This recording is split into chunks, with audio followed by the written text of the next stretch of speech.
Olá, humanoides! Tudo bem com vocês? Estamos começando mais um Planeta Diário aqui no Diário do Capitão. Hoje nós estamos fazendo esse programa aqui, ele foi gravado antecipado, mas nós estamos passando ele na sua quinta-feira, normalmente para você assistir, na quinta-feira do dia 25, porque é especial. Hoje nós vamos fazer uma entrevista, o entrevistado podia gravar só antes, então por isso a gente gravou ele um pouco antecipado. É isso, senhoras e senhores, hoje nós vamos fazer vários debates do mesmo jeito. Nós temos aí as notícias da semana, vamos falar de jornadas do Mundo Nerd, e depois a gente vai entrar com um debate e a entrevista com o nosso entrevistado. Então rola a vinheta e bora conhecer o nosso convidado. E começa agora o programa de jornalismo com opinião independente, Planeta Diário. Fala galera, Capitão Fernando aqui, dando uma notícia aí diretamente pro Planeta Diário. Gente, como o programa de hoje foi pré-gravado porque o grande Fernando Fernandes não podia fazer o programa ao vivo, tá? O pessoal gravou antes da notícia que Discovery chegaria no Paramount Plus Brasil. Então o Thiago pediu pra eu vir aqui dar essa notícia pra vocês, pra não ficar deficiente, por respeito a vocês, o público. Então, gente, é verdade, amanhã, dia 26, o primeiro e o segundo episódio da quarta temporada de Star Trek Discovery vão estar no Paramount Plus Brasil. O StarTrek.com também falou que se você usar o código de desconto Star Trek, você vai ter 50% de desconto no Paramount Plus para quem assinar agora. E posteriormente, então, os episódios vão passar como passavam antigamente, certo? Com um dia de atraso aqui no Brasil. Além de aqui, outros países da América Latina e pelo mundo que tem o Paramount Plus também vão ter Star Trek Discovery no seu catálogo, e em outros países da Europa vai passar pela Pluto TV, que é o aplicativo gratuito da Paramount, tá? Então tá aí Discovery passando pelo mundo. Agora, se as 3 primeiras temporadas vão estar e se a dublagem vai estar, a gente não pode afirmar, tudo bem? O que a gente sabe, tá, é que algumas pessoas dentro da Paramount, de fontes não oficiais, que eu não posso revelar quem falou, algumas pessoas da Paramount Brasil não foram pegas de surpresa e sabiam que Discovery ia estrear, mas por outras fontes diferentes me falaram que o pessoal do marketing e assessoria de imprensa da Paramount Plus Brasil foi pega de surpresa. Essa ideia corrobora com a ideia de que a Paramount não planejou e não roubou Discovery da Netflix, como é a narrativa que algumas pessoas estão colocando por aí, que a Paramount malvada roubou Discovery. Na verdade, como o Paulo Segler especulou aqui, a gente acredita que foi a Netflix que fechou a porta e a Paramount foi pega de surpresa e está correndo aí atrás, certo, do prejuízo. Mas não sabemos se as 3 primeiras temporadas vão abrir agora. Quanto à dublagem, a gente também não consegue afirmar se vai estar lá. Acredito eu que sim, porque eu escutei por fontes também, que eu não posso revelar, que a dublagem estava sendo feita antes mesmo da Netflix jogar a bomba. E de acordo com a explicação que o Roosevelt Garcia me deu, a dublagem fica vinculada ao produto e não ao canal que a fez. Então, acredito eu que vai estar completa e que vai estar dublagem, mas a gente só vai descobrir isso, não vou colocar minha mão no fogo, mas isso aí vem com todos os indícios, tá? E independente de você gostar ou não, a gente reconhece que Star Trek Discovery tem seu público e que a Paramount Plus respeitou esse público, tudo bem? Como a própria jornalista Cecília Flash falou aí em entrevista essa semana, o importante é você não excluir as pessoas, porque sem você todo mundo tem o direito de participar da conversa, tendo opiniões positivas ou não, e olha que legal que é você poder dar sua opinião livre, porque vivemos num país que a censura é proibida, e você tem todo o seu direito de falar, e nós ficamos felizes por você, fã de Discovery, poder assistir aí. É isso aí, então eu vou ficando por aqui, e falou galera! Então vamos apresentar os nossos convidados de hoje. Hoje, começando aqui com o Paulo. Tudo bem, Paulo? E aí, tudo bem, Thiago? Tudo bem, Israel? Tudo bem, Fernando? É isso aí, hoje com o Paulo e também com o Israel. Tudo bem, Israel? Opa, tudo tranquilo com vocês? Thiago, Paulo, Fernando? Isso aí, obrigado. E lógico, o nosso convidado especial de hoje, o médico psiquiatra, Fernando Fernandes. Tudo bem com você? Olá, Thiago, boa noite. Paulo, Israel, pessoal que está vendo a gente aí, muito obrigado pelo convite. Vai ser um prazer. Eu que agradeço a sua participação daqui de hoje. Lembrando que hoje o programa está sendo gravado antecipado, mas você aí no chat pode comentar que eu vou estar na quinta-feira junto com vocês aí comentando as notícias de hoje e depois aí a entrevista com o Fernandes. A gente não tem então a pauta com o público, sim a entrevista com o Fernandes.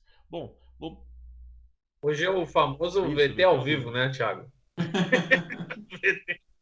Meter ao vivo, entra ao vivo pra eles, mas a gente tá Exato. gravando. Bom, vamos lá então, vamos começar então com a primeira notícia da semana. O Fernandes ele já acompanha o nosso programa, ele já sabe, então eu vou dar a notícia e eles comentam, né? A primeira notícia que nós vamos dar hoje é que a atriz aí da Rafs de Star Trek Picard, né? Ela deu uma entrevista aí, ela comentou aí, como eu posso dizer pra vocês aí, como é trabalhar com o Whoopi Goldberg, como é trabalhar com o John DeLance, que faz o Kill, né? Ela deu uma entrevista dizendo que é um pouco, não vou dizer que é difícil, né? Mas é muito legal, muito bacana. Mas assim, eu vou ser bem sério com vocês, já vou dar aqui a minha opinião. Ela falou que foi assim, que ela não tem um gabarito, né, de um John DeLance, não tem um gabarito de uma Whoopi Goldberg, né, pra atuar. Então acho que assim, ela mais aprendeu do que, acho que deve ter aprendido a atuar alguma coisa. Eu pergunto pra vocês, será que ela aprendeu a atuar ou não, senhoras e senhores? Porque ela falou que vai ter muitas surpresas pra Rafs na segunda temporada, vai ser uma nova Rafs. Aí eu imagino, por que uma nova? Será que ela aprendeu a atuar melhor agora? Então eu vou lançar essa pergunta pra vocês aí. Vou começar com o Paulo. Vai, Paulo. Ela foi no AA de drogas, né? Só se foi isso. Ela renovou aí a sua condição.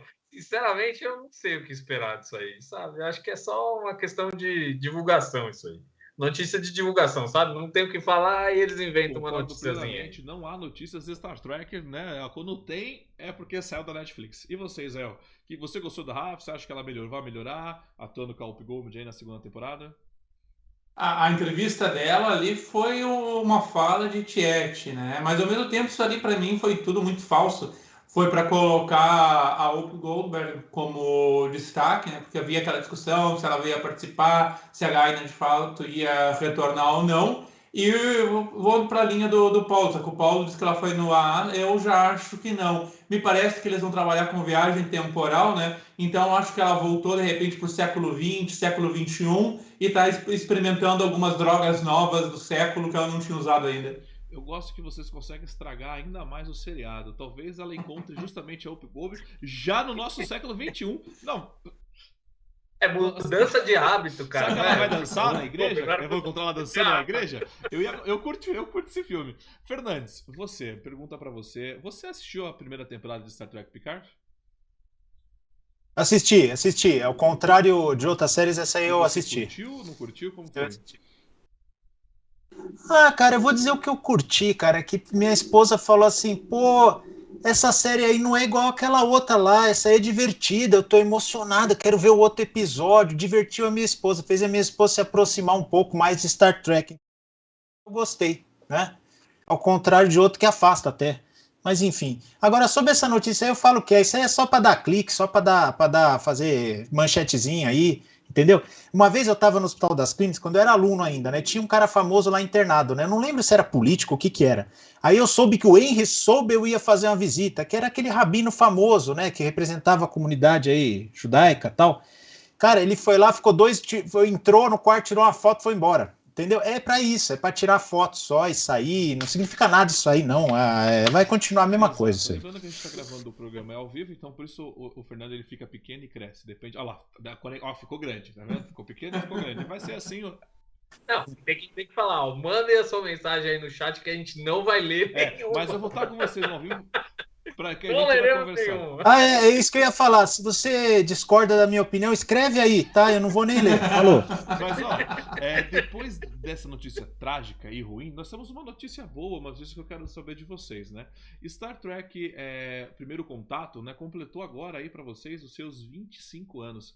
Porque a gente tá gravando o programa no dia 23 de novembro, mas foi ontem, né, dia 22 de novembro, que estreou aí, né, no outono de 96. Eu falei essa data certa? Falei, né? Não sei, agora foda-se. A questão é a seguinte: estreou, a minha opinião sobre o Primeiro Contato, é o único filme que presta da nova geração. É o único filme bom que vale a pena você assistir e reassisti-lo. Eu acho bacana que é um filme antigo, mas você bota numa televisão 4K aí, acho que o Paulo pode falar isso, e o filme ainda continua bonito, né, Paulo? Ah, cara, o filme continua bonito e a história é muito boa, né? Mas eu não concordo com você. Depois dos filmes da Kelvin Timeline, todos os filmes de Star Trek anteriores são magníficos. Inclusive... Não, eu acho que assim, vamos também ser corretos. Eu acho que assim, da nova geração, todo mundo tem o seu filme favorito, mas da nova geração, pra mim, o Primeiro Contato, eles conseguem balancear tudo num único filme, entendeu? Eu acho bacana. Tem até Picard de regatinha dando tiro, brother. Vamos lá. Então, mas por exemplo, Generations até que envelheceu bem. se a gente for pensar no que a gente viu depois, cara, de como são as mortes em Discovery, ou mesmo o Spock pulando da ponte lá nos filmes da Kelvin Timeline, igual um herói da Marvel, de um lado pro outro, pulando da nave. Não dá, cara. Generations é uma obra-prima perto Agora disso. vou inverter, vou falar com o Fernandes. Fernandes, o Generais é o seu favorito, não é? Você gosta desse filme? Completou aí agora seus 25 anos, bacaninha, né? Primeiro contato. Não, primeiro contato. Você está falando comigo dos filmes da nova geração? Fernandes, você gosta desse filme? Você gostou desse filme? Não gosta do Generation? Generation não, caramba. Ô, Generation é horrível esse filme, ainda mais porque morreu numa ponte. O filme Primeiro Contato completou 25 anos. Você curtiu o filme ou não curtiu o filme? Não, curti sim, curti sim. E Generations, sabe o que é legal? É que caramba, o nosso amigo lá, o grande colecionador, que é o Sidney Trencado, ele tem o o próprio do filme. Sidney comprou um pedaço daquela barra que matou o Kirk, cara. Você acredita que ele tem aquilo lá igual o pedaço da cruz? E o Sidney comprou, Sidney, um dia eu quero ver esse pedaço aí do cenário que você comprou, Sidney. Lá do Generator. Tá falando do Primeiro Contato. Você curtiu o Primeiro Contato? Não, esse eu curti sim. Talvez eu concordo com o Paulo, talvez seja o mais legal da nova geração, na minha opinião. Eu falei que é o mais legal da nova geração. O Paulo que foi você? É maravilhoso. Não, eu falei que era, mas é que eu falei que todos é o mais legal da nova geração, mas eu falei que todos parecem uma obra-prima perto dos filmes da Kelvin Timeline. Mas assim, é um filme bom e é um filme que quando eu paro pra assistir algum filme da nova geração, é o Primeiro Contato. E incrivelmente é o que mais passa na televisão aberta. Quando tá passando algum filme da nova geração, é esse. E você, Israel, sobre o Primeiro Contato? Eu também concordo. Eu concordo com os dois. Eu concordo que o Primeiro Contato é o melhor da nova geração dos filmes. Eu consegui curtir, me divertir. Eu acho que talvez seja dos filmes um dos que eu mais assisti. Só perde para Ilha de Cut, de fato. Mas também concordo com o Paulo. Se tu ampliar o leque e começar a comparar com tudo o que tem de Star Trek, pseudo do Star Trek, daí comparando com o disco, mesmo com a Kelvin Timeline, a Generations, né, que o Paulo estava citando, também melhorou muito esses filmes. Mas tudo é questão relativa, né? Sim, mas aí parabéns pelos 25 anos do filme Generation. É um filme que eu gosto muito de assistir e reassistir. Primeiro Contato, puta cacetada. O filme Primeiro Contato... Eu assisti no cinema esse filme aí. Respeita quem assistiu no cinema esse filme aí. Isso aí. Em respeito, né, a quem assistiu no cinema, né? Eu gostaria de falar aqui agora com vocês, né? A próxima notícia que eu quero dar pra vocês é que o filme é o Motion Pictures do primeiro filme aí que vai de Star Trek, né? Ele tá passando aí de novo aí para uma releitura, não uma releitura, eles estão refazendo o áudio porque ele vai ser relançado em 4K. E imagens sugerem que o ator, que é uma versão do diretor, de novo vai sair uma versão e vai ter cenas diferentes. Vocês acreditam nisso? É uma matéria que tem no Track Movie, o diretor aí tem umas imagens e sugere que ele tá mudando alguma coisa no filme. Então o filme, depois aí dos seus, cara, nem sei quantos anos, aí, depois de 40 anos, o filme da TOS, 42, o filme 42. Vai ganhar uma cara nova, um som novo, porque eu acho que Discovery não tá vendendo bem. Mas é só a minha opinião. E a opinião de vocês? Vou começar com Israel. Na verdade, o que eu queria colocar foi a já cutucada que o Thiago deu, né? Aí se fala tanto que o que tinha de Star Trek é passado, que isso não vende mais, que precisa renovar, e tá aí Discovery para provar isso. E daí, a cada momento, a gente vê resgates do que era o clássico, do que era o antigo, e esse tá a prova, mais um indício aí com o The Motion Picture, fazendo essas alterações. Eu fiquei curioso de ver como é que isso vai sair. Eu não tenho TV 4K, mas de repente eu vou fazer uma visita, eu vou tomar uma cerveja lá com o Paulo e assistir com ele. A gente tem que fazer uma invasão na casa do Paulo, lembrando... A Trecacom vai ser na minha sacada, já alugou como estúdio. Lembrando que o filme vai ser lançado exclusivamente para o Paramount+, que é assim, que é para todo mundo ver, né? O que você acha, ô Fernando Fernandes? Você tem Paramount+, inclusive? Eu tô ressuscitando o Torrent a partir desses tempos aí. Eu tô que nem o Paulo falou. Não tem a Paramount mais, não, mas com CG tudo pode acontecer. Vamos ver o que eles trazem de novidade aqui. E o que o Israel falou é verdade. Clássico é clássico e é o seguinte: enquanto não revisitarem os clássicos e fizerem a devida reverência e referência, vai ficar ressuscitando sempre, gente. Vai ficar ressuscitando sempre, a gente não vai cansar de ver por aí. Concordo com você. Eu acho que assim eles vão sempre ficar nessa ressuscitando coisas antigas, né? Inclusive até relembrando para vocês a Playmobil, né? Lançou uma nave de Star Trek e é a clássica tudo TOS, né? Soltou você, Paulo. Pode dar o seu comentário. Não, reza a lenda, ele falou de clássico, né? Clássico não tem favorito, então não tem filme favorito também. Eu acho que o filme é sempre marcante para quem viveu naquela época, né? Eu não vivi, então eu sempre vi o filme 1 com um ar mais de desconfiança, mas hoje a gente tendo uma releitura e recebendo imagens novas, ou uma visão em 4K ficou muito legal. Recomendo que todos tentem ver, assim, porque realmente dá um impacto diferente do filme. Eu imagino que deve ter sido na época assistir esse filme no cinema, né? Deve ter sido bem emocionante para quem teve um hiato aí de Star Trek e nunca achou que fosse ver de novo. Então, acho que o impacto emocional para quem viu no cinema o filme 1 é maior do que todos, Sim, com quem certeza. assistiu esse filme no cinema, como o Roosevelt, o presidente da Nova Frota, o Luiz Navarro, né? Luiz. Toda vez que eu falo mal desse filme, eles batem em mim porque eles falam, eu vi no cinema, foi uma obra-prima. Eu falei, tudo bem, lá atrás realmente foi. Mas eu tenho a minha versão de meia hora que conta o filme igualzinho. Bom, a gente vai passar então para o nosso próximo tema, a gente vai ser debatido aqui. Nós vamos falar hoje agora de Prodigy. Prodigy aí lançou aí, né? E ele já teve o seu hiato. Então lançou os seus 5 primeiros episódios e agora ele vai entrar no seu hiato. Eu gostaria de saber aqui dos nossos espectadores se alguém já assistiu ou não assistiu. Fernandes, você já assistiu Star Trek Prodigy alguma coisa ou nem parou para ver? Tem som. Tá sem o áudio. Fernandes, você desligou o seu áudio? Ô, Thiago, eu tô que nem aquela da Globo lá, que foi narrar o Oscar e falou, eu não posso opinar sobre isso, eu não vi bem. isso aí não. Não, mas, Fernandes, eu sabia que você não tinha assistido, mas a gente assistiu. Eu, particularmente, vou dar minha opinião, eu curti Star Wars em Star Trek. Pela primeira vez eles fizeram Star Wars direito em Star Trek, né? E terminou, são os 5 primeiros episódios. Eu curti os 5 primeiros episódios e o único problema é qual? Nós vamos ter agora aí mais 4 ou 5 semanas, né? Sem Prodigy, né? Vai voltar, né? Só no próximo, né? Quando acabar, né, os 5 também episódios de Discovery. Cara, eu acho isso extremamente prejudicial para uma franquia, porque aconteceu isso com Superman, Lois, ele teve um hiato, o Superman veio com uma grande audiência, teve um hiato, entrou Supergirl, que era um produto que ninguém compra, tipo Discovery, e quando voltou com baixa audiência, voltou fraco, as pessoas esquecem, né?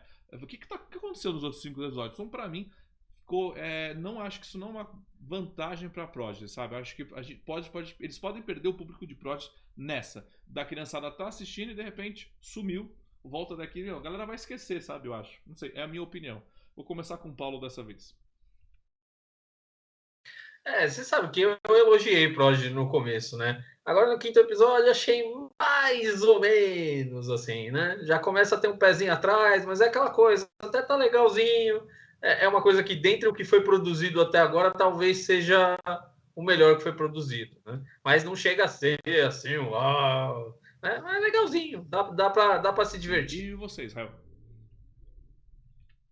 É tudo uma questão relativa. É como a discussão de antes que vocês estavam tendo, qual o melhor filme da nova geração, daí depois, esse é ótimo, não, mas se tu comparar com o Discovery, ele é muito melhor ou muito pior.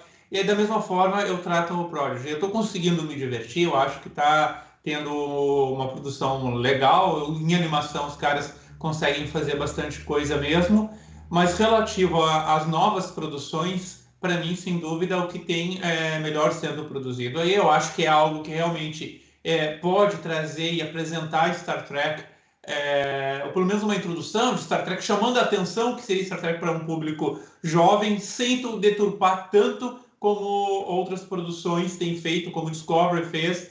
Da mesma forma, Lower Decks é algo que eu consegui ainda assistir, ter uma certa diversão, mas Lower Decks já faz uma deturpação muito grande do respeito que tu espera dentro de uma cadeia de comando dentro da frota, e Lower Decks ali tu tem a saída, não tem tanto respeito à cadeia de comando, mas não são oficiais da frota, conseguiu trabalhar um pouco em cima disso, e para mim ainda tá razoável. Vamos ver agora essa segunda fase, se eles conseguem manter isso ou desanda. Meu único problema mesmo com isso é essa pausa pode ser um problema para a audiência, né? Sobre Proj, eu sei que o Paulo não curtiu, mas pelo menos na última frase, quando ela invade, eu sei que ela invade rápido, porque o cinema hoje tem preguiça de fazer uma cena de construção, né? Mas pelo menos, Paulo, ela disse a frase: meu pai me treinou a vida toda para isso. Pelo menos ela disse a frase. Diferente da Rey, que não precisou de treinamento, diferente da Michael, que não passou pela academia da frota, mas vai abrir uma academia da frota. Então, assim, pelo menos. É o clichê de novo de a mulher da cadeia sentar na cadeira de comando de novo, e aí ser a super heroína fodástica que recupera. É muito clichê isso aí. Já cansou, a gente já viu isso 200 milhões de vezes. Então eu acho assim, eu tenho medo do que vem a seguir. Por enquanto tá ok, tudo bem. Querem fazer o clichê pela enésima vez? Faz de novo. Mas no segundo episódio eu falei para vocês, ó, vai acontecer isso, Paulo, vai acontecer isso. Discordo. Cara, isso aí pra virar clichê, isso aí tem que entrar no literário, entendeu? Isso aí é uma modinha repetitiva atual. Pra clichê, isso aí tem que melhorar, porque entende? Clichê é uma coisa consagrada pelo tempo, no uso. Pô, é clichê porque dá certo. Isso aí não dá certo e estão insistindo, é coisa nova, palhaçada. Só que é um clichê de Star Trek. Você pegar todas as séries, né? Então, Discovery, a Michael saiu da cadeia e sentou na cadeira do capitão. Aí essa saiu também, estava presa lá na nave, sentou na cadeira do capitão. Qual que era a outra, Israel, que você falou para mim? Já teve em Star Trek antes, já foi feito em Star Trek antes. Então, assim, já chega, né? Já deu. Acho que.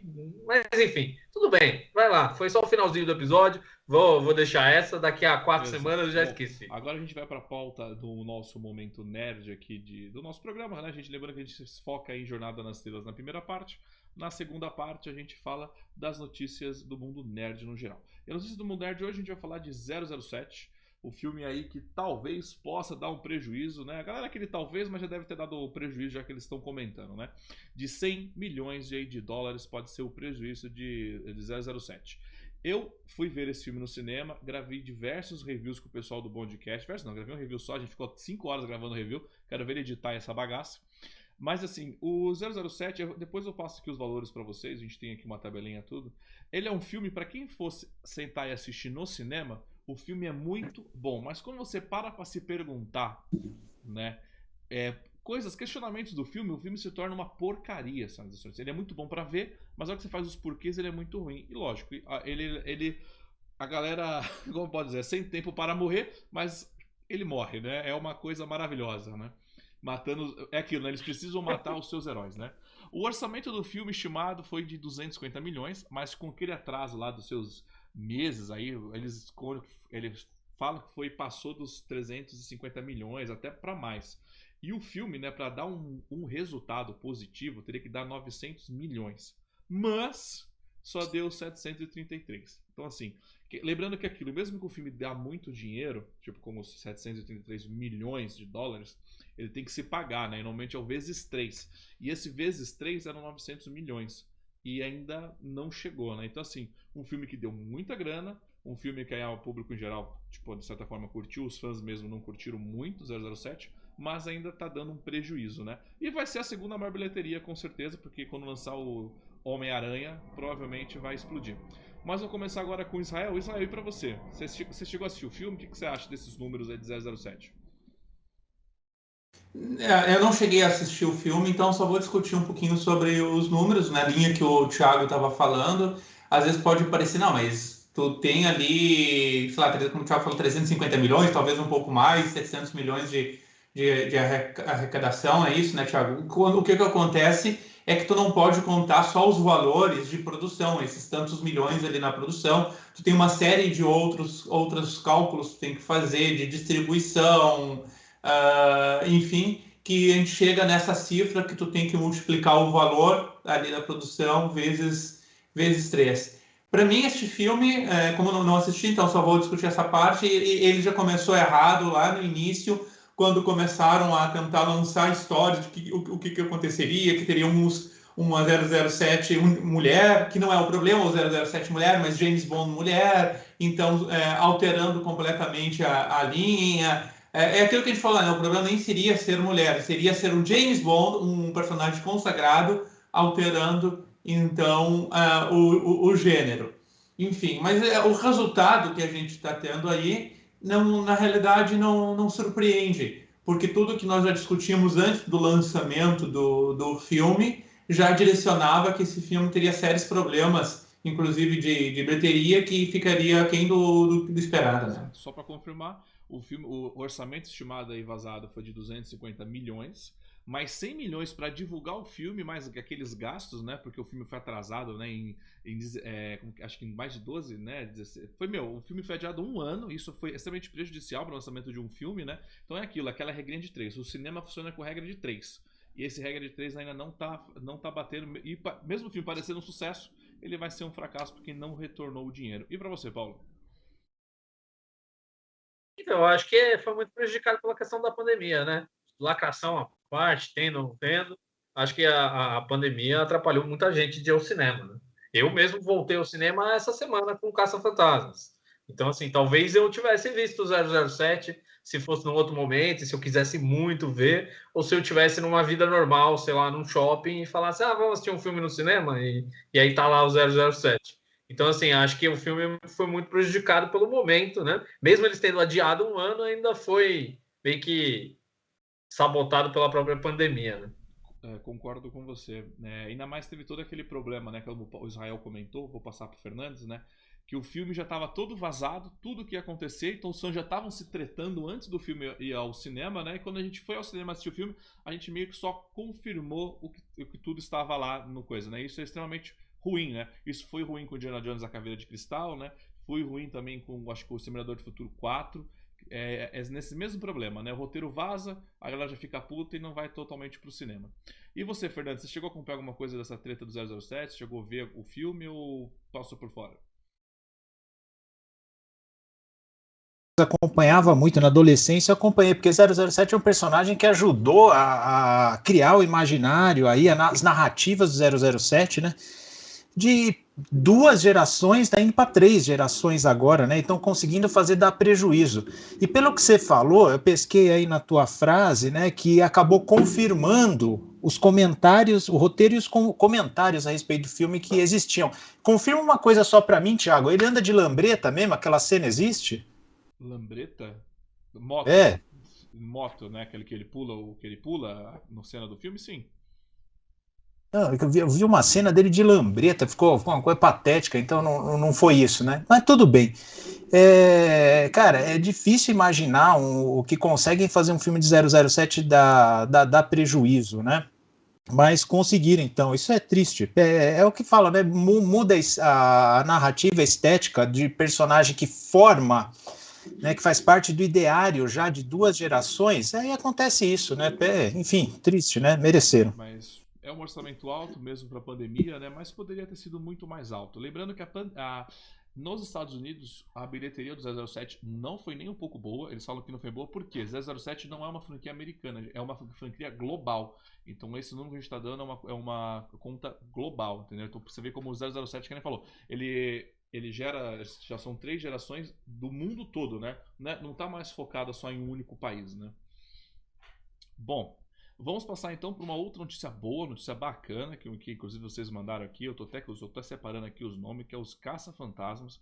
O Paulo todo dia fala para eu assistir esse filme, eu falo, calma Paulo, eu vou assistir o filme pra gente fazer o quê? Nós fazemos o programa After, que rola aos domingos, então se você tá assistindo essa live com a gente aqui no dia 25, né? Você vai acompanhar a nossa live de Ghostbuster no domingo, às 19 horas, que é o nosso horário nobre aqui do Diário do Capitão, sempre às 19 horas. Então, assim, o Ghostbuster ele estreou aí no mundo, nos Estados Unidos. Opa, essa aqui é outra foto, errei, tá aí, Ghostbuster estreou. Deixa eu ver aqui os númerozinhos pra vocês aí. Ele foi muito bem, né? Não, foi muito bem, Paulo. É que é muito número aqui pra mim, né? Deixa eu ver aqui onde estão os números aqui. Ele estreou na semana de estreia, ele fez no dia 19 e dia 21, 44 milhões de dólares aí. Isso foi só nos Estados Unidos que eles contabilizaram. Pro final de semana de estreia, foi um bom final de semana que superou até Eternos, né? Porque Eternos fez 10 milhões e eles fizeram 44. Então aí o negócio rendeu. Lembrando que, como a gente fala sempre daquela regra de 3, Ghostbusters, o Fernando Tec me mandou aqui. Sabe quanto filme saiu? Vocês sabem quanto filme saiu? Acho Não, que 30 e 75 poucos milhões, é de isso? dólares.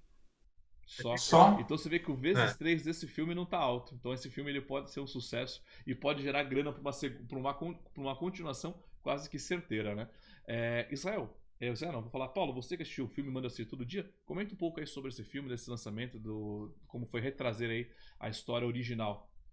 Cara, é incrível. Talvez seja o melhor filme que eu assisti nos últimos anos, assim, de cultura pop, cult, assim, puta.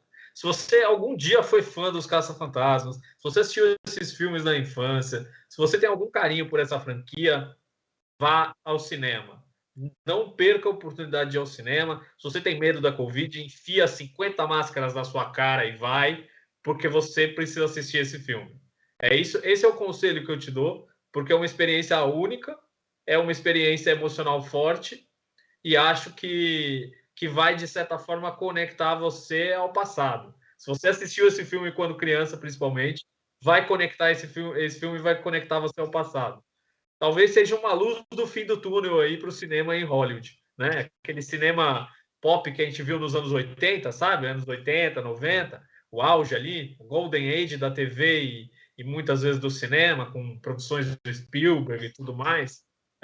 Olha, Caça-Fantasmas, o novo, fez jus à franquia e eu não tenho o que falar.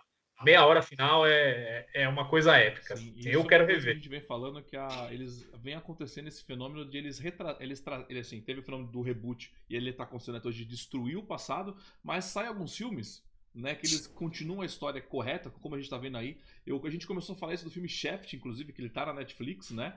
Que é uma continuação perfeita de toda a franquia Shaft. A gente tem aqui Cobra Kai rolando também. E é legal que a gente teve agora Ghostbusters, é o terceiro filme, que ele simplesmente eliminou o filme das Caça-Fantasmas, né? De De 2016. 2016. Ele eliminou Então, esse filme, esse ele é o eliminou legal. totalmente.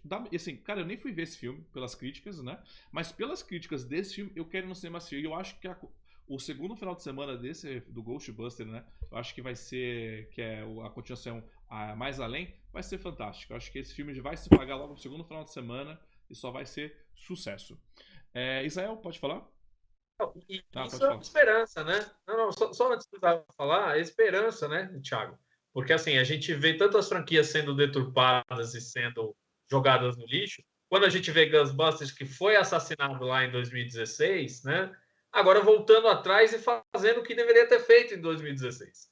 Então, assim, talvez seja possível fazer, né? Então, se o filme se pagar e tiver uma outra continuação e der sequência, e ele abre a porta para uma continuação, eu acho que é possível ressuscitar franquias que foram, sei lá, devassadas por essa era aí do politicamente Exato. correto. Israel, sobre tudo isso que a gente comentou, sobre essa volta do clássico, o que você tem para falar pra gente?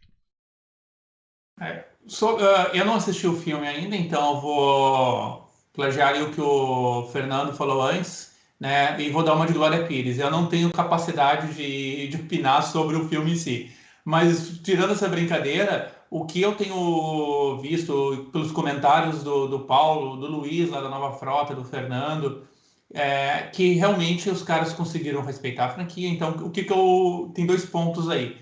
Um, que é possível tu fazer uma continuação, porque hoje está uma onda de tu rebootar, fazer um remake das coisas, e daí se perde, porque hoje tem uma falta generalizada de criatividade. Se diz que está se apresentando um novo, mas é tudo uma cópia barata de outras coisas que já existem aí e consegue ainda estragar. E uma outra lição que vocês comentando me mostra muito claro é que tu pode aprender com os erros.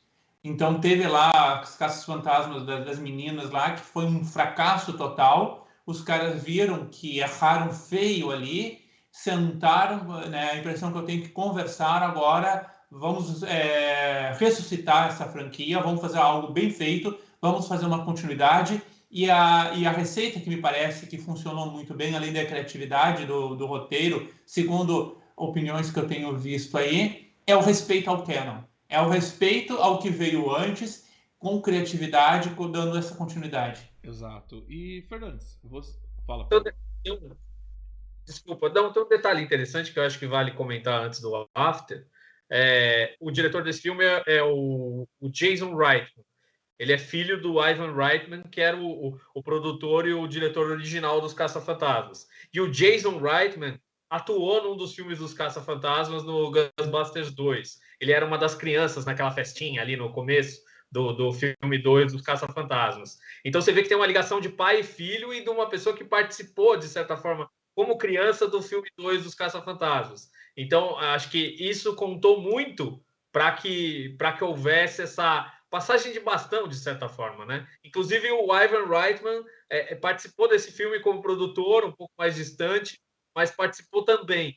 Então, eu acho que tem um quê familiar aí muito grande nessa Sim. E obra. você, Fernandes? Você é fã da franquia Ghostbuster? Sem dúvida. Pra você ter uma ideia, eu tenho o cartucho original do Ghostbusters do meu Phantom System. Eu encontrei numa loja de videogame antigo, fiz questão de comprar. Tem o cartucho original, tá guardado ali na sala. Comprei junto com a minha esposa, inclusive. Sou fã, sim. Fico muito contente de ouvir os comentários aí do Paulo. E é o que o Israel falou. Olha, o auge dos blockbusters foi lá nos anos 80, né? Cansado daquele cinema iconoclástico dos anos 70, esses diretores falaram, cara, a gente tem que resgatar o que dá certo, que são os grandes arcos, né? De formação do herói, de redenção, que aparece inclusive numa comédia, igual o Ghostbusters, né?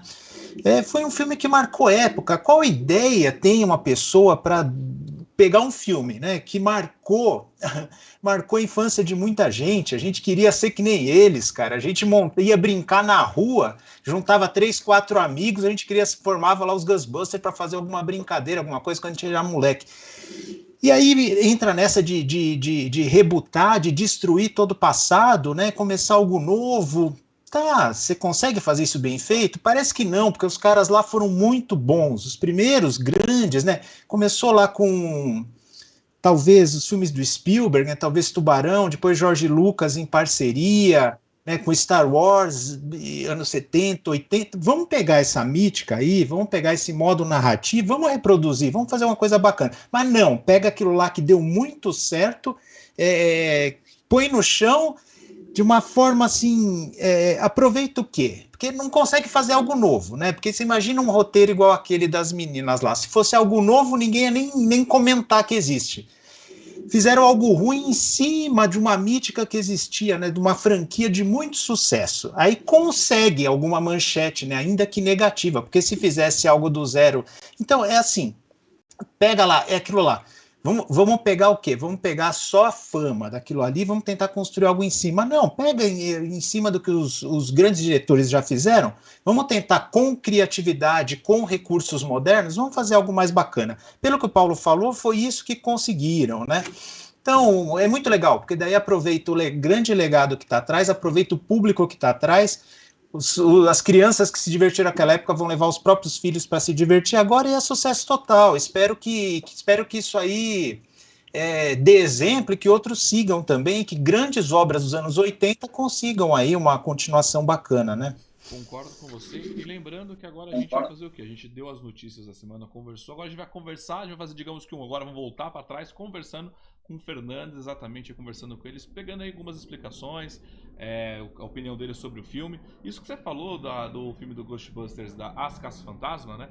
O que eu vejo ali foi foi tipo Discovery, né? Você tem um sequestro da franquia, uma grande franquia, né? Que movimenta a galera. Eles sequestraram, mudaram do jeito que eles fizeram.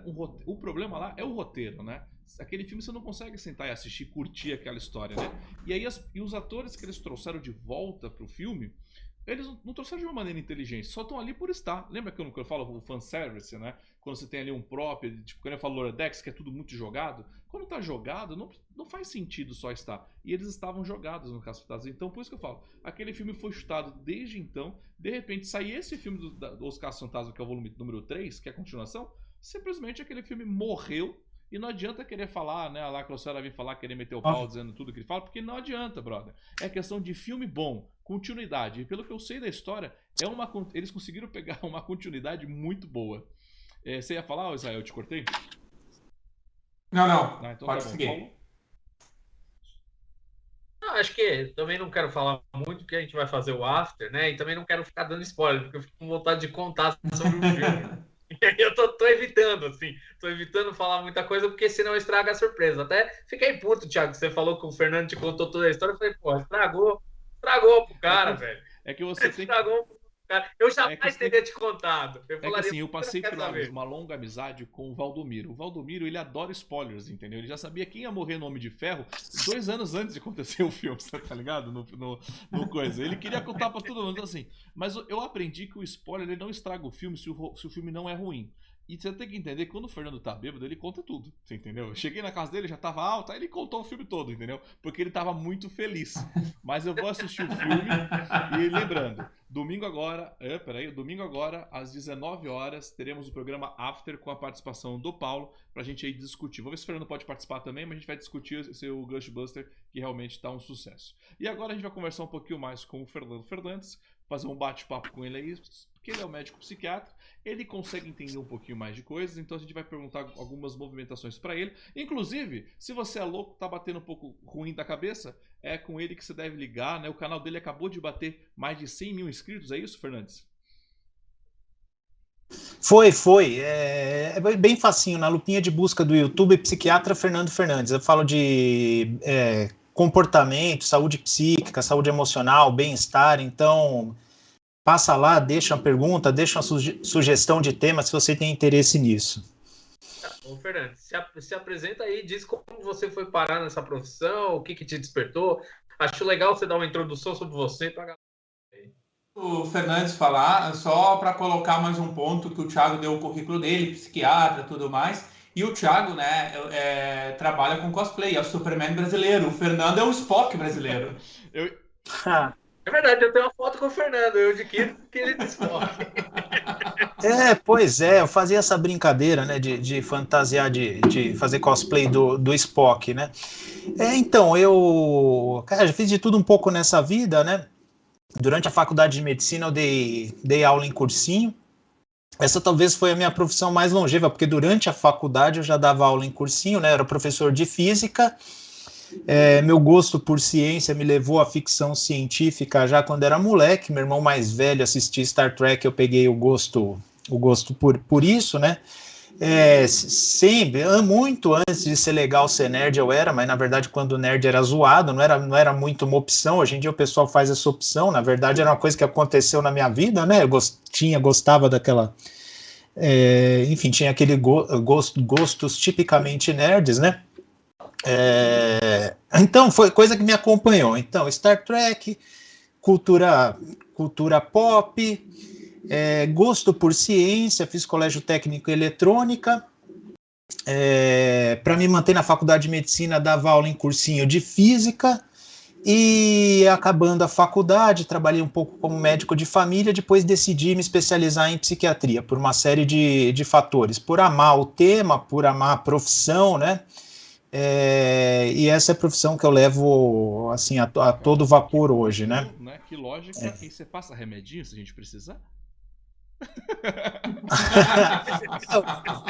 O médico psiquiatra é isso mesmo, né? Trabalha com transtornos psiquiátricos, né?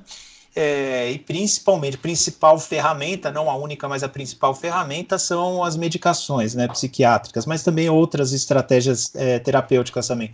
Tem algum remédio que resolve Discovery ou não? Que a gente toma antes de assistir? Para tomar antes, cara, putz, talvez tomar um ansiolítico antes, tipo um Rivotril, para você não passar muito nervoso, não ficar ansioso, né?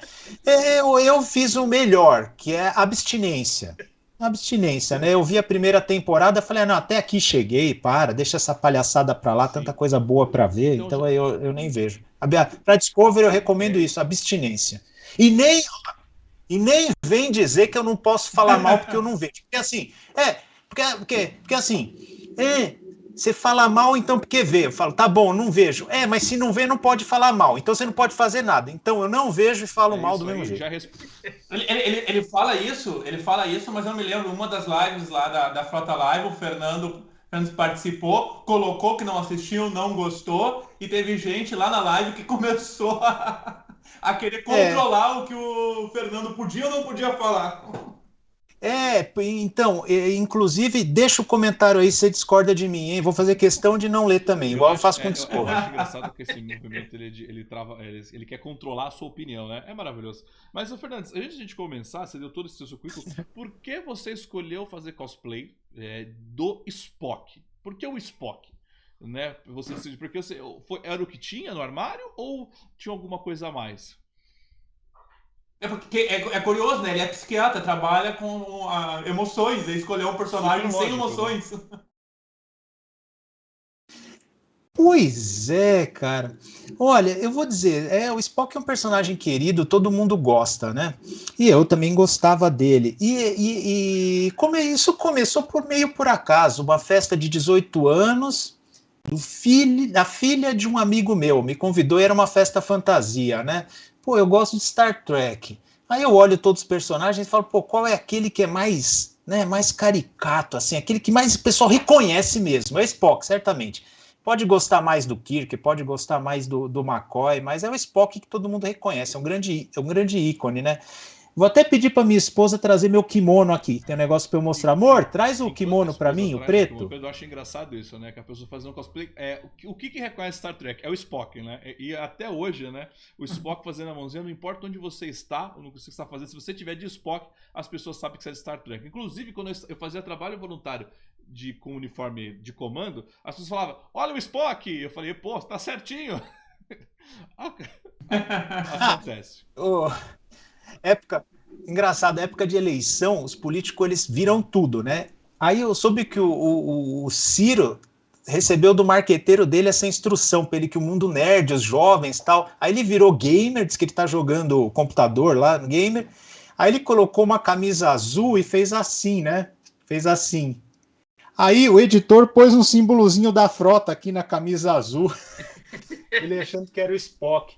Ó, meu kimono tá molhado, tava lavando. Olha o meu pet que eu fiz aqui.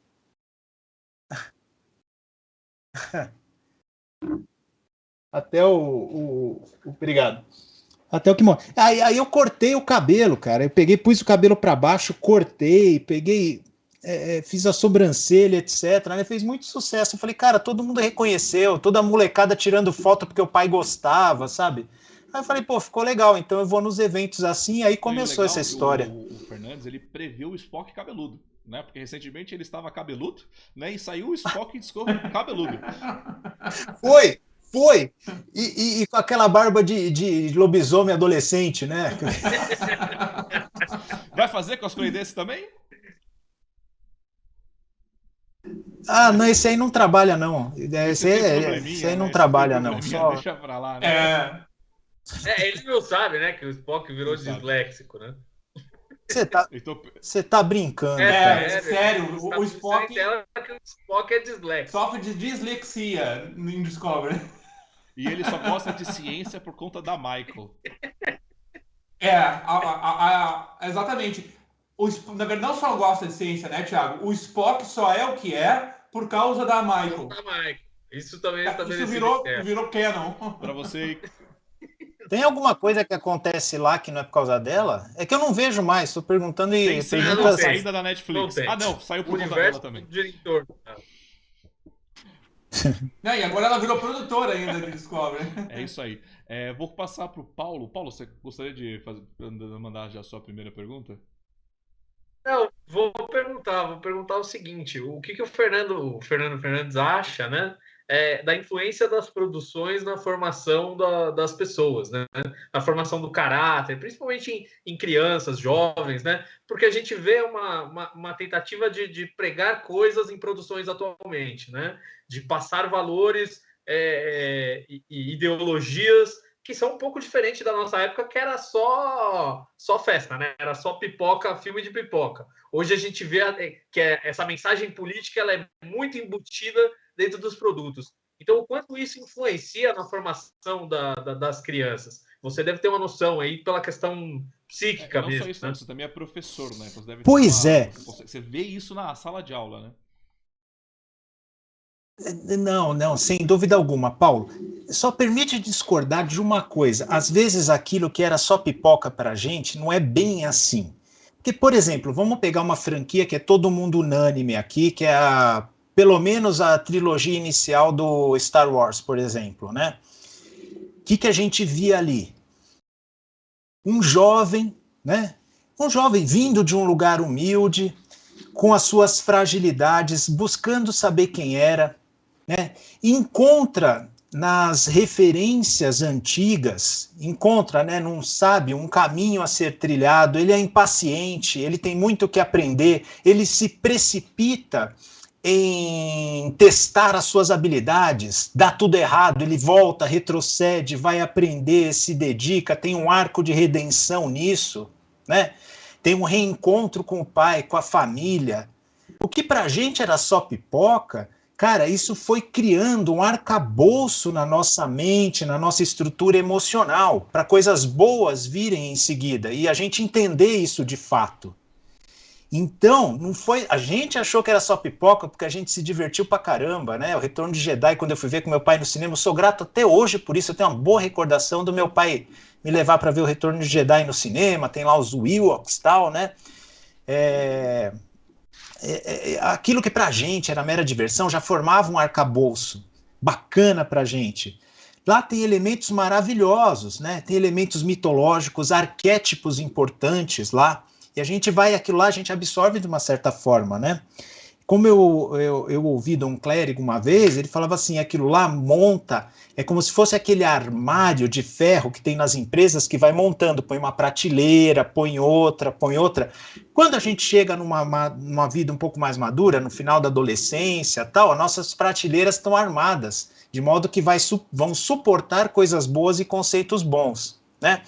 Aí vem, né, um iconoclasta, né, pega todo esse legado que formou o imaginário das crianças, joga de repente tudo no lixo. E de repente o herói que aparece, na verdade, ele não precisa aprender com ninguém, como já falaram aqui. Não precisa aprender com ninguém, ensina todo mundo. Na verdade, o mundo que estava errado em não aceitá-lo, e na verdade não era ele que tinha que se preparar. E uma outra coisa muito importante, a gente aprende com o Luke isso. Eu tô pegando um personagem como exemplo, tá, Paulo? Claro. Um personagem como exemplo, você pode ver vários. Esse arco narrativo, ele acontece em diversas grandes obras dos cinemas que formaram o nosso imaginário, né? Outra coisa interessantíssima, né? O mal tá fora das pessoas hoje. Enquanto a gente pegava os heróis antigos, na verdade eles tinham que se formar e se fortalecer para combater o mal, inclusive dentro deles. Então, o que está se formando? Está formando uma geração, né, que vê o quê? O herói é herói por ser aceito do jeito que ele é, o mal é alheio a ele, eu não preciso me preparar contra o mal, né? Agora, quando uma arte vira mera propaganda, isso que tem gente que não entende, Paulo. Quando uma arte vira mera propaganda, perdeu profundidade simbólica, pode ter certeza, porque a propaganda perde aquela profundidade simbólica, aquela narrativa. E uma personagem como a Rey, por exemplo, mas nem um arquétipo narrativo pode ser. Quem se identifica com aquilo, cara? Uma pessoa que não aprende nada com ninguém, ensina todo mundo, é melhor que todo mundo e mimada. Não, ninguém se identifica com isso. E você falou da parte política, né? Cara, uma coisa que os jovens não entendem, colocaram na cabeça deles que a arte tem que ser propaganda de política, e não é isso. É lógico. Se a gente pega qualquer arte, quer influenciar outra pessoa, nem que seja influenciar as emoções, quer formar um arcabouço nessa outra pessoa. Então, nesse sentido, de influenciar outras pessoas, né, toda arte é política. O problema é quando vira uma politização e uma mera propaganda. Aí que está o problema, e que eu acho que fica muito chato, fica muito escancarado, e são artes que vão ficar no tempo. Ficam no tempo, né? Se a gente pegar aquelas artes de propaganda soviética, por exemplo, que eram estritamente propaganda do regime. quase tudo ficou no tempo. Muito pouca coisa se aproveita do ponto de vista apenas técnico, inclusive, né? Falei demais. Eu concordo com isso. Não, só deixa eu fazer um contraponto, porque eu concordo com isso que ele falou. Eu fiz a pergunta focada na pipoca, porque, coincidentemente, hoje eu assisti uma entrevista do pessoal do Brasil Paralelo falando sobre o documentário deles chamado A Sétima Arte, que eles fazem essa análise da mudança do cinema e da mudança do cinema para uma coisa mais para o lado da propaganda mesmo, propaganda ideológica. E o que eles colocam ali, ou o que eles estavam falando nessa entrevista, né? Eu não assisti ainda o documentário, acho que são 7 episódios. Mas eles falam exatamente de que antes havia um consenso na sociedade, né, sobre os valores. Então, o bem era o bem e o mal era o mal. E hoje a gente vê uma deturpação desses valores muito grande, e a gente vê exemplos, por exemplo, de anti-herói. Então a gente vê, sei lá, o filme do Coringa e o Coringa sendo exaltado como se fosse um herói. Então essa separação dos valores positivos e negativos, hoje ou não existe ou tem uma contradição muito grande. Então eles fazem esse contraponto nesse sentido, e eu achei bem interessante, né? Mas eu concordo com você que isso formou os nossos valores, e é por isso que a gente tem tanta repulsa a essas produções que são propagandas de valores que não identificam conosco e nem com o que a gente gostaria de passar para filhos, irmãos, netos, enfim, o que for. E, Paulo, e se fosse uma propaganda bem feita, com algum valor simbólico, você vê que tem coisa que você olha e fala, cara, tá propagando um valor que eu não concordo, mas foi muito bem feito, tem uma narrativa boa, diverte, sei lá, qualquer coisa, mas muitas é propaganda pela propaganda e sem profundidade narrativa nenhuma. E aí a obra é julgada, assim, não é pela sua qualidade narrativa, não é só pela sua qualidade técnica, pela atuação ou por que quer que seja, é pela mensagem que pretensamente ela quer passar, né? Então, qual mensagem pretensamente querem passar com a Rey daquele jeito? Ah, que a mulher é forte, autossuficiente, chega onde quer. Tá, concordo com tudo isso. Mulher é forte, mulher pode ser autossuficiente, mulher pode chegar onde... Autossuficiência, enfim, questiono, mas mulher é forte, pode chegar onde quer. A minha esposa é uma das mulheres mais fortes que eu conheço, eu amo ela, adoro ter ela do lado, uma mulher forte como ela. Né? Então se a obra defende isso, se a Rey simboliza isso, então criticar a Rey só pode ser algo reprovável, algo de alguém que vive do passado, né? De um saudosista, de um passado que não existe mais, e a gente está vendo aqui que não é isso, né? Coisas que formaram o ideário de forma bacana quando a gente cresceu, a gente não quer ver sendo deturpada desse jeito, de uma forma, o Thiago usou um termo que eu esqueci, mas é de uma forma como se fosse um oportunismo, né? Aproveito, roubaram, é aquilo, aproveita o prestígio que aquele tema tem, né? Que aquela obra tem, você olha e fala, cara, isso não tem nada a ver com aquilo, aproveitaram aquilo para pegar o embalo, como se fosse um simbionte, parasita ou coisa parecida, né? Eu vou interromper um pouquinho, né? Para continuar nesse tema, né? Eu costumo ler quadrinhos, tudo, e antigamente a gente sempre tinha o entretenimento falando aquilo, né? A diferença entre o bem e o mal, e usava o vilão, justamente o vilão era para ser o malvado, né? Para justamente mostrar para as pessoas, se eu estiver errado, você pode me corrigir, Fernando. Pra justamente você tinha lá o Batman e o Coringa, vou usar esse exemplo que a gente já estava falando dele aqui agora, o Coringa era daquele jeito para justamente mostrar o lado mal da coisa, da vida, né? E o Batman ali lutando, sobrevivendo, né? Hoje, me entristece, eu vou pegar isso por Fernando, se ele acha isso normal, se isso a longo prazo tem um prejuízo, porque o que eu vejo hoje de quantidade de filmes de vilões ganhando filmes independentes e se tornando heróis, por exemplo, tem uma galera que me empurra para assistir o filme da Cruella. Eu falei, eu jamais vou assistir um filme onde a pessoa vai matar 101 filhotinhos para fazer um casaco para ela, entendeu? Eu jamais assisti um filme, porque ela foi feita para ser um vilão. Né? Inclusive, a gente até comentou aqui no Planeta Diário, não sei se o Fernando viu, filmes daquele caso da Richthofen, né? Onde eles fizeram 2 filmes para contar o caso dela, né? E aí eu vi uma pessoa falou assim, que história, já mudando o assunto, né? Que história você quer contar da professora que salvou os alunos? Não tem história ali, você vai querer o quê? Eu falo, poxa, eu quero ver um filme daquela professora que salvou os alunos. Qual o problema de eu ver um filme daquele lá? Se você me faz um roteiro por vilão, o que custa você me apresentar quem foi aquela professora? Quem foi aquela pessoa, né? Que decidiu salvar os alunos, né? Entregar a sua vida, né? Por quê? Aí eu pergunto para você, Fernandes, você acha que isso a longo prazo pode ser muito prejudicial? Eu acho que sim, isso está num contexto cultural, é que aqui não cabe a gente dissecar para não ficar até meio enfadonho, né? Que não é o propósito aqui, mas vem de uma corrente cultural desde os anos 60, né? De uma destruição, né? Eles têm até nome isso aí, chama teoria crítica destrutiva, e eles levam isso aí até o limite, até a exaustão, e chega num ponto que não existe verdade, né? Então, assim, cara, é aquela coisa. Cara, a realidade ela é cheia de imperfeições, né? Para a gente construir uma nova realidade, a gente tem que destruir o que está aí. E fizeram isso com conceitos também. E aí, eu volto até, Paulo, para comentar aquilo que você falou, né? Imagina, quantos de nós já não ouviu aquela frase, não existe uma verdade, o que existe são pontos de vista. Parece até muito bonitinho, cada um tem o seu ponto de vista, cada um tem a sua verdade e tá tudo bem quanto a isso. Não, pera, dizer que cada um tem o seu ponto de vista, ok, mas dizer que cada um tem uma verdade, pera, então começa assim, então não existe verdade. Então, se não existe verdade, a gente pode pegar todo o ideário do passado e simplesmente destruindo. Isso está simbolizado na cena, por exemplo, que os escritos Jedi são destruídos, né? Então, a gente não precisa de toda aquela memória do passado. A gente vai criar algo novo a partir de agora, né? E nessa destruição, assim, exaustiva da realidade, o que acontece? Se não existe uma verdade, se tudo é ponto de vista, um vilão pode ser um herói, o vilão pode...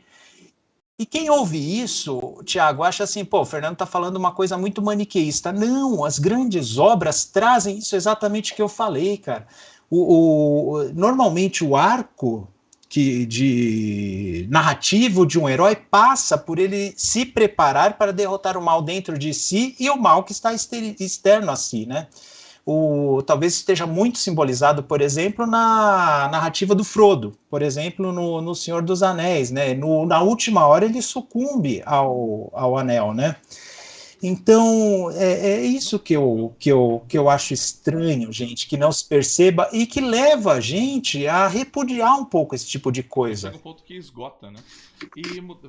Esgota, né? Esgota, E você, exatamente. Israel, tem alguma pergunta nesse meio ou uma pergunta mais descontraída?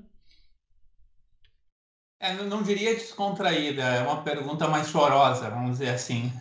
A gente estava falando, mas até agora a gente comentou muito da influência, né, dessas novas produções em cima do público. O Fernandes não assistiu Discovery, mas ele deve assistir a primeira temporada. Acho que na primeira temporada a Michael já começou a chorar em todos os episódios. Daí tem a segunda e a terceira temporada, que eu arrisco dizer, se não em quase todos, em todos os episódios, a Michael chora. Então, e mais uma vez durante todo o episódio. Agora tivemos a estreia da quarta temporada. Alguns dizem que na estreia ela não chorou, mas se tu observar a última cena, ela tá com lágrimas nos olhos. Então, mas por que eu estou colocando essa história do choro? Eu fico imaginando você dentro de uma nave estelar que tem uma organização militar numa situação de risco e de repente você percebe que está em alto perigo. Você olha para o seu capitão e o seu capitão está em prantos, chorando. Imagina a confiança que tu vai ter nesse capitão. Mas agora voltando à pergunta, quando a gente leva isso em muitos debates aqui e em outras lives, o pessoal nos critica dizendo, isso é a sensibilidade dela, porque isso representa atualmente as dificuldades e as sensibilidades da pessoa. Então a minha pergunta é, choro é sensibilidade, de fato? Claro, até talvez possa ser. Ou choro pode muito mais representar descontrole emocional e que esse descontrole emocional, eventualmente, se tu tá num cargo de comando, tu precisaria de um tratamento. Essa é uma boa pergunta. Pode ser as duas coisas, né? Pode ser as duas coisas. Nem todas as lágrimas... Gandalf já falava, né? Nem todas as lágrimas são ruins, né? Ele fala isso na despedida dele nos Portos Cinzentos, né? Quando o Frodo vai se despedir dos amigos dele. Então, lágrima pode ser um sinal de fortaleza, né? Essa aí tá até nos evangelhos tem lá o momento que Jesus chorou. Então, nem toda lágrima é sinal de fraqueza ou descontrole. Isso vai depender muito do contexto, né? Certamente numa nave estelar, uma capitã chorando a todo momento não vai passar tanta segurança assim. Se ela precisa de tratamento, eu não sei. Mas olha, grandes personagens femininas mostram uma sensibilidade enorme, né? Eu acho que isso poderia ser, se fosse um arco de aprendizado, né? O choro pode fazer parte disso, né?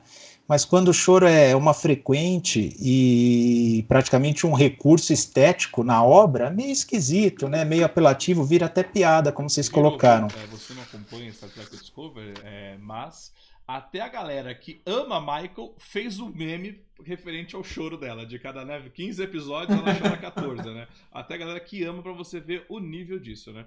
Ô, Fernandes, agora uma pergunta pra você. Sem chutar Discovery, tá? Sem chutar cachorro morto, tá? Mas você, como médico psiquiatra, qual personagem de Star Trek você acha que realmente precisaria precisaria ser o seu...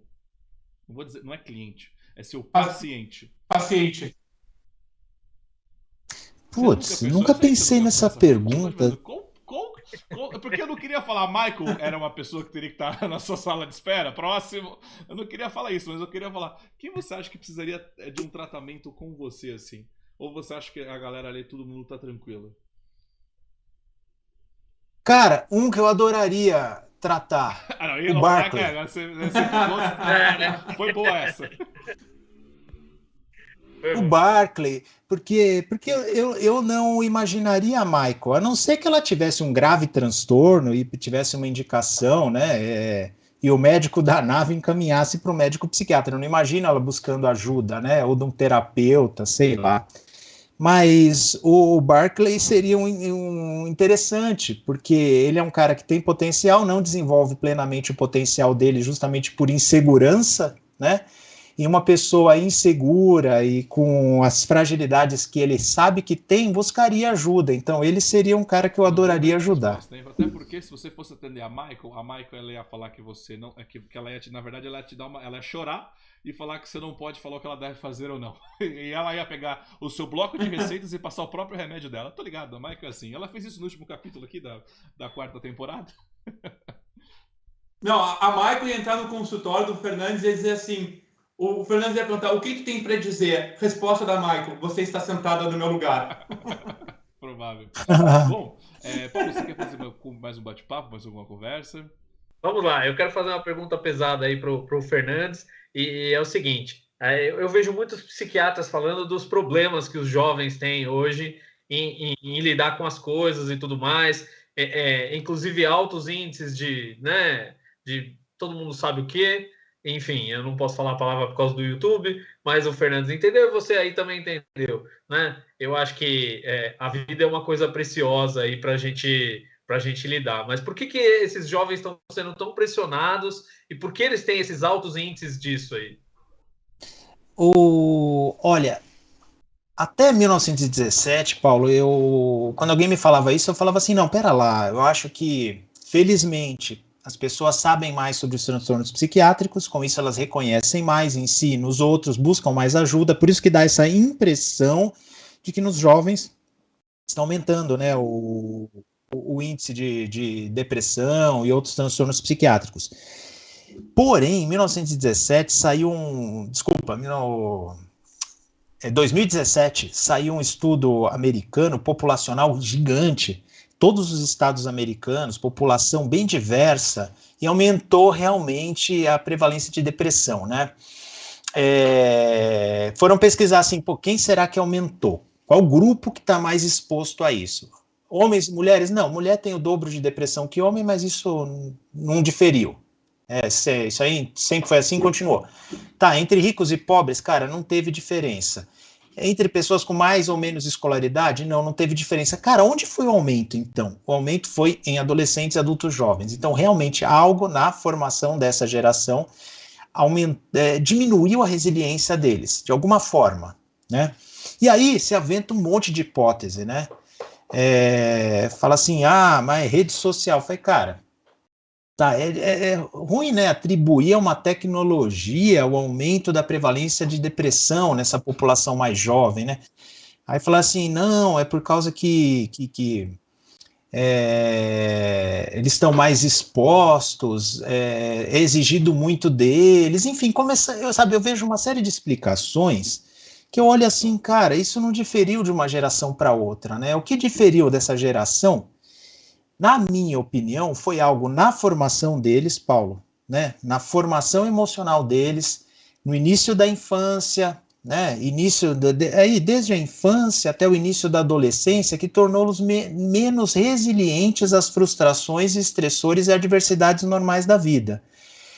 É muito fácil, Paulo, perceber que algo está acontecendo em medicina, mas assim, discernir as razões e os motivos, as causas, é sempre muito mais difícil.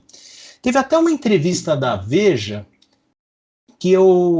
uma matéria da Veja que eu participei, eu estou até vendo aqui, agora eu não vou achar, mas foi uma daquelas 3 matérias que fica em cima da Veja, assim, sobre o aumento da depressão em adolescentes, né? E eu bati na tecla o quê? Que algo na formação deles diminuiu a resiliência, né? Eles falaram, por exemplo, a repórter até me mostrou um estudo que mostrava assim, que pessoas que têm mais comportamento depressivo e de risco, né, de fazer uma autolesão, ficavam muito na frente de tela, portanto é a tela que causa o problema. Eu falei, cara, eureka, sabe o que você acabou de descobrir? Que um jovem em depressão, ele tem uma maior tendência a uma atividade passiva, que é ficar na frente de uma tela, ao invés de uma atividade bacana, ativa ao ar livre, por exemplo, né? Então, muitas vezes, coisas que acontecem juntas, não quer dizer que uma é a causa da outra, uma explica a outra, né? Então, pode ser que estejam no mesmo, que a gente chama em medicina de mecanismo causal. Cara, a pessoa em depressão vai ficar mais na frente de uma tela, mas não é a tela que causou. Enfim, vai ser algo que os pesquisadores no futuro, estudando essa geração, entre as inúmeras particularidades dessa geração, uma das coisas que vai ter que ser discutida é isso, né? O que os tornou mais frágil para o adoecimento psiquiátrico. De fato, existe isso. Na minha opinião, é óbvio que foi alguma coisa na formação deles. O que exatamente vai ficar para os pesquisadores nos próximos anos descobrirem. Caramba, hoje a gente está tendo uma palestra, né? Caramba. Impressionante. Vocês querem finalizar com mais alguma pergunta? Israel, você quer finalizar com mais alguma pergunta, alguma coisa? Na verdade, é só mais um comentário especulativo dentro dessa linha que o Fernandes colocou, porque algo que se discute, não tanto da formação emocional, mas da própria formação dentro da educação do jovem, nós não termos já um pensamento crítico, está relacionado, de certa forma, à tecnologia, mas não por culpa da tecnologia, mas a facilidade com que se conquista muitas coisas hoje, ou se tem acesso de uma forma muito mais fácil, muito mais veloz, a muitos recursos hoje do que não se tinha anteriormente. A gente até costuma brincar aqui nos bastidores, a gente fala, na minha época eu sofri bullying, e mesmo sofrendo bullying eu acabei tratando de uma forma bastante tranquila com isso. Claro que tu tinha as pessoas que tinham mais problemas, outras menos problemas, mas hoje parece que um bullying de um menor grau parece que afeta de uma forma muito mais intensa no jovem. Inclusive tinha aquele meme que aparecia um jovem, né, na Segunda Guerra Mundial, então jovem de 18 anos, voluntário para lutar na guerra. E hoje um jovem de 18 anos em prantos falando, palavras me machucam. Então, essa diferença de acesso, de facilidade de aquisição dos recursos faz com que quando tu tem uma dificuldade um pouco além do normal, parece que isso afeta muito mais. Eu não sei, claro que eu estou apenas fazendo uma grande especulação, mas é algo que a gente muitas vezes discute aqui. Então, Israel, sabia que tem precedente disso? Por exemplo, veteranos da Segunda Guerra Mundial desenvolveram muito menos estresse pós-traumático do que veteranos da Guerra do Vietnã. E se a gente pegar, é uma geração de diferença. Entende? E foram submetidos aos mesmos, enfim, às mesmas atrocidades, né? Presenciaram os mesmos horrores, né? Então é muito interessante, de uma geração para outra muda a formação, e mudando a formação, muda o olhar que a pessoa tem sobre a adversidade, né? Submetidos à mesma causa dolorosa, vão desenvolver sofrimentos diferentes, entende?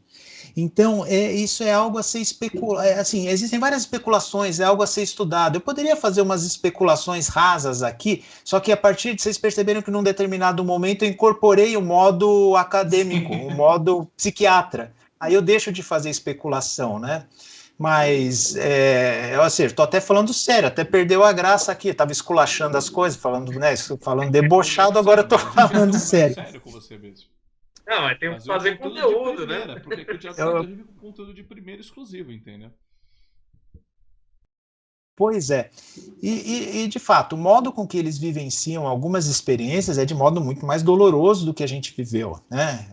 A mesma experiência, a gente olha, cara, tá causando sofrimento demais. Às vezes não era para ter causado tanto sofrimento.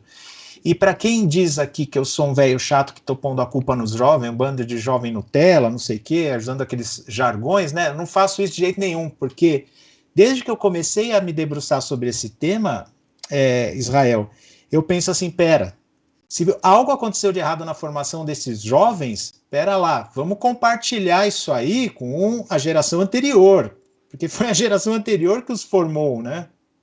Foi a geração anterior que os formou. E isso precisa ser revisto. Uma coisa, por exemplo, que já se sabe muito, que é fundamental na resiliência, é um negócio chamado apego seguro.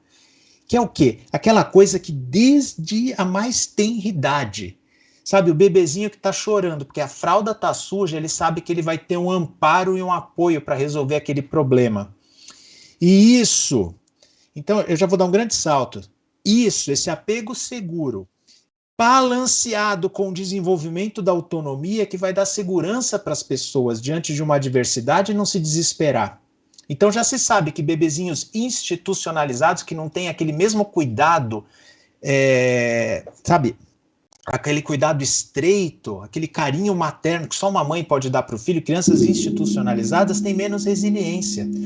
Pessoas que vêm de famílias não coesas, e antes que alguém venha falar alguma coisa, que a internet tem muito mal entendedor, tem a família com formação que tiver, mas uma família coesa, naquela que as pessoas, né, que os membros podem sentar na mesa no jantar e falar, galera, tô ferrado, tô com um problema, me ajuda. E você vê aquela coesão para ajudar a pessoa, ou tô com um problema sem solução, me deem um amparo, a pessoa vai encontrar. E repito, isso contrabalanceando com o quê? Com desenvolvimento da autonomia, né? Porque você não vai ter alguém para trocar suas fraldas sempre, não é disso que se trata. Mas aos poucos você vai o quê?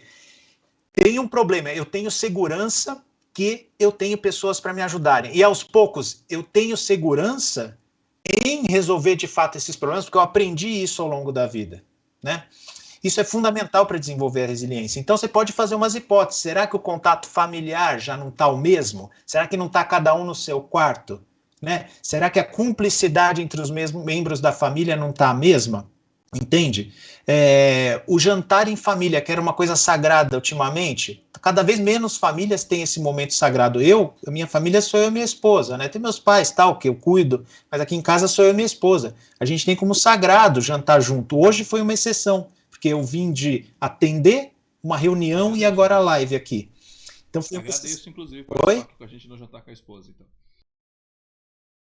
Não, com todo prazer. Ocasional. Mas então, Israel, eu tenho uma matéria, se vocês quiserem eu compartilho. Tá? Eu tenho uma matéria sobre isso, sobre resiliência, que eu escrevi para a revista Psique, e eu guardei o arquivo. E eu falo que esse apego seguro que talvez tenha se perdido foi um dos componentes que formou esse pessoal sem resiliência, né? Com menos resiliência, desenvolver aí a suportar as adversidades, aí por consequência desenvolver um transtorno psiquiátrico. E foi muito importante. O metiolate parou de arder, né? Não, foi legal agora porque eu acabei de fazer uma consulta. Eu acabei de fazer uma consulta porque em janeiro nasce minha filha, então já fiz uma consulta. E depois que ele estava falando isso de uma família coesa, vamos parar pra pensar, né? A família do Spock, né? O Sarek, não era uma família coesa, né? Se a gente for parar pra analisar a história, né? Não. Porque depois a gente descobriu que teve a Michael ainda por cima, né? Tinha um filho que ele não... Cara, né? Então assim, não era uma família coesa, tanto que você viu que a galera não batia muito bem da cabeça, né? Ô, Fernandes, e o que você diria pra esse público tracker, o fandom tracker, que se trata o dia inteiro na internet? O que você acha? Cara, eu acho que a treta é divertida, Mas com entendeu? textão ou sem textão? Porque eu É, não suporto textão, cara. Eu vou discutir com alguém, no máximo 3 linhas. No máximo. pois é. O que eu ia falar, ô, Thiago, é que a treta é divertida.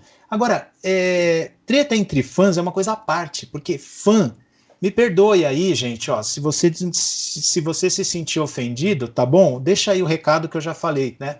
Que depois eu não vou ler, tá? Mas fã é uma coisa patética por definição, na minha opinião. Vem até da etimologia da palavra, né? Vem de fanático. Então eu já acho uma coisa patética. Agora, se você levar na brincadeira aquilo que é patético, como eu levo o meu cosplay de Spock, por exemplo, a minha esposa ela vai ficar uma arara agora. Sabe como ela começou a se fantasiar de Uhura, de fazer cosplay da Uhura? Porque eu fui num evento e aquela cosplayer, a Rita, que faz tempo que não participa, ela tava de Uhura. Aí tinha lançado o filme novo, né, do JJ, que o Spock namora o Uhura. Aí ficaram o evento inteiro tirando foto nossa. Aí o que, que ela fez? Não é negativo, agora ela vai de Uhura também Eu acho agora, que né? foi um Para bom evitar incentivo pra ela isso, fazer né? cosplay, inclusive. Bom, ótimo. Ela foi, ela ficou uma arara, aí ela vai agora.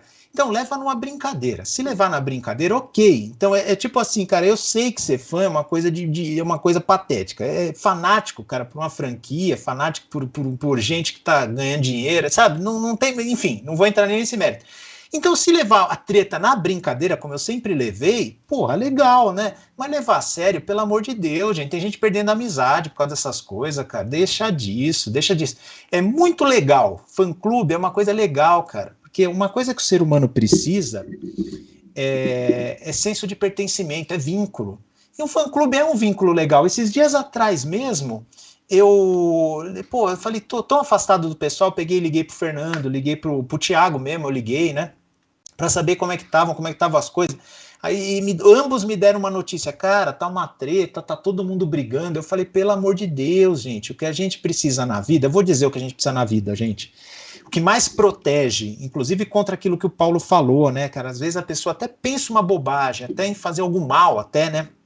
Muitas vezes até a si mesmo. Cara, o que mais protege, cara, é vínculo. Se você tem vínculos bons, cara, a vida ganha brilho. O Pat Adams dizia, cara, que o Pat Adams foi um cara interessante, cara. Eu não sou nada socialista, mas o Pat Adams, do jeito dele, ele tem um pensamento meio socialista. Ele decidiu um dia não ter bens. Depois que o filme foi lançado, o Pat Adams, não sei se vocês sabem, é um médico verdadeiro, história real Inclusive aquilo, né? conheço. O Robin Williams, filme. É com o Robin Williams, o filme com o Robin Williams fez muito sucesso na época. Aliás, foi um dos filmes que ajudou a formar o ideário aí, acho que é nos 80 ainda, né? O Não, Pat 90. Adams. Acho que foi o É Pat Adams 90, né? 90, eu me lembro de assistir no cinema. É meados do 90, né? Me enganei, tem razão. É meados de 90, mas foi um grande filme. E o Pat Adams, ele escolheu não ter bens. E depois que lançou o filme, ele dava muita palestra. Ele ganhava $900 mil por ano com palestra naquela época. E ele escolheu não ter bens. Ele escolheu deixar os bens para a entidade filantrópica lá, que era de assistência médica a pessoas desfavorecidas, né? E ele, numa palestra dele, ele falava umas coisas impactantes. Numa palestra dele, ele falou assim, cara, eu só preciso de 2 coisas, e todo mundo só precisa de 2 coisas para viver. Comida, aí eu falaria oxigênio. Ele não falou oxigênio, mas ele falou comida e amigos. Cara, e essa é uma verdade. Quando a gente vê, cara, grandes estudos a respeito da satisfação com a vida e da felicidade, o que mais está relacionado a uma vida satisfatória não é dinheiro, não é carreira, não é títulos acadêmicos, não é onde você mora, tudo isso é importante. Cara, não é nem a saúde psíquica, pra você ter ideia, cara. É a qualidade dos vínculos que você forma e mantém ao longo da vida. Ou seja, você pode estar pobre, ó, tudo que eu falei aqui, né? Você pode estar pobre, pode ser burro, pode estar doente fisicamente, pode estar até doente psiquicamente, mas se você tem bons vínculos fortes, a tua vida vai ser mais satisfatória do que quem tem tudo aquilo lá, mas não tem bons vínculos. Então, cara, ficar tretando de verdade por causa de franquia, cria vergonha na cara, cresce, né? Desculpa aí ser franco, desculpa qualquer coisa aí, né? Mas vira gente, né, Achei pô? que você ia falar que era comida e uma cueca limpa, né? Porque a cueca limpa é muito importante. Mas não é o caso. Mas assim, eu concordo, eu gosto muito dele, já conheci ele pessoalmente. Eu concordo com você, a visão de mundo dele eu acho que vale a pena todo mundo conhecer, né? E é o que você falou uma palavra aí, patético. Eu me sinto patético às vezes fazendo isso, mas eu faço isso, mas aí cai naquela outra questão, né? Eu faço isso pelas amizades, né? Pelos vínculos que a gente vai criando, né? Por exemplo, o vínculo que eu tenho com você mesmo, Fernando, o vínculo que eu criei, que eu conheci o Paulo, o Israel. Quando a gente vai num evento, por exemplo, a gente tá fazendo esse vídeo aqui, a galera tá vendo o nosso vídeo aqui, tá escutando isso aqui depois do podcast, nós estamos criando os vínculos, né? E a hora que a gente encontra pessoalmente, né? Ainda mais agora nesse período pós-pandemia, né? Esses vínculos vai ajudar muito, como pode dizer assim, se tá com algum problema, esse vínculo vai te ajudar a sair, né? E a gente falou, o próprio Planeta Diário surgiu, pra mim, uma terapia, né? Surgiu pra gente falar, chutar o balde, o pé da barraca, mas a gente tá aqui pra justamente se divertir e criar esses vínculos não só com a gente, mas com o pessoal de casa também, né? Muito bacana isso daí. Eu acho que pra gente terminar a live com esse alto astral, eu acho muito bacana. Paulo tá se segurando pra falar, mas pode falar, Paulo. Tô me segurando porque eu quero me emendar nesse assunto aí, porque eu acho que esse assunto é interessante pelo seguinte... Paulo somente que perdeu a amizade de família, eu acho né, que por conta de Discovery, né? Onde já se viu isso? Eu acho que essa discórdia, ela tem uma origem.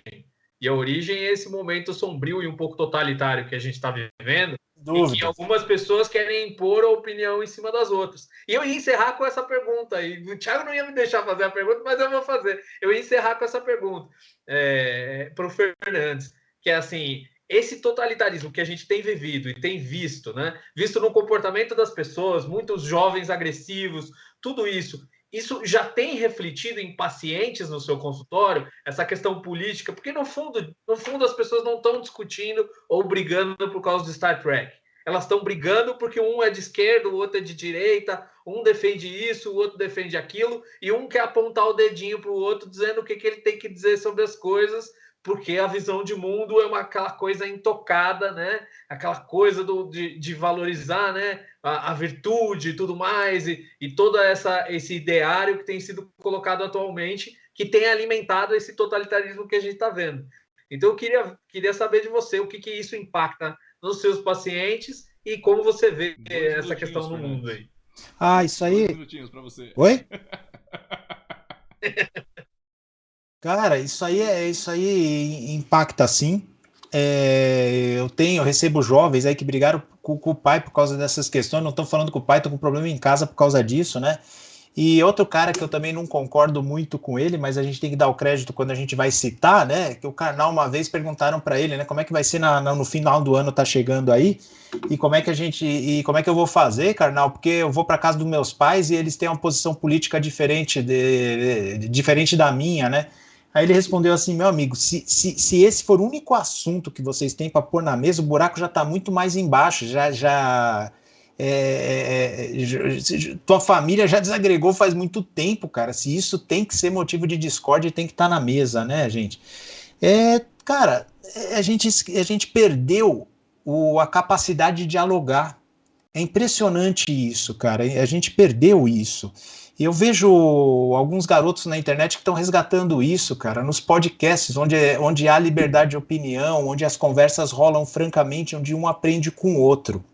Eu acho muito bonito quando isso acontece. Só o fato do Thiago ter falado para eu ir rápido, eu já não consigo articular muito bem a resposta do Thiago. Demora mais do que... Aqui a gente já espaço. Aí demora ainda mais, né? Mas assim, Paulo, como é que você fala? Qual que é o antídoto para você não ser uma pessoa autoritária e intransigente? Como quase todos os defeitos do comportamento, é desconfiar que isso possa estar acontecendo, cara. Então, desconfia que isso possa estar acontecendo em algum instante. Vou dar um exemplo. Tem outra palavra que não pode falar no YouTube, né? Mas eu fui voluntário, né? Dessa intervenção aí sanitarista que está sendo feita, né, para a gente lidar com o problema de saúde que a gente está usando. Olha quanta volta eu tenho que dar, nem para usar as palavras que a gente pode, que são palavras, né, que o próprio algoritmo tira. Então, eu fui voluntário num dos estudos. Aí eu tomei uma picadinha. Aí o HC me convocou para tomar a picadinha deles lá. Como eu não sabia se eu tinha tomado picadinha de verdade ou não, eu fui e tomei mais 2. E aí eu já tomei a dose de reforço, de 3 marcas diferentes. E depois eu fiquei sabendo que no estudo eu tinha sido grupo ativo, né? Cara, eu convenci um monte de paciente meu a usar. Cara, isso é importante, use. Eu convencia com argumentos, todos que estavam inseguros. Levei meus pais, deu a data, levei os meus pais. Cara, apesar disso, de eu ter essa convicção que sou melhor para mim, para as pessoas que eu amo, cara, eu não julgo quem pensa o contrário para si.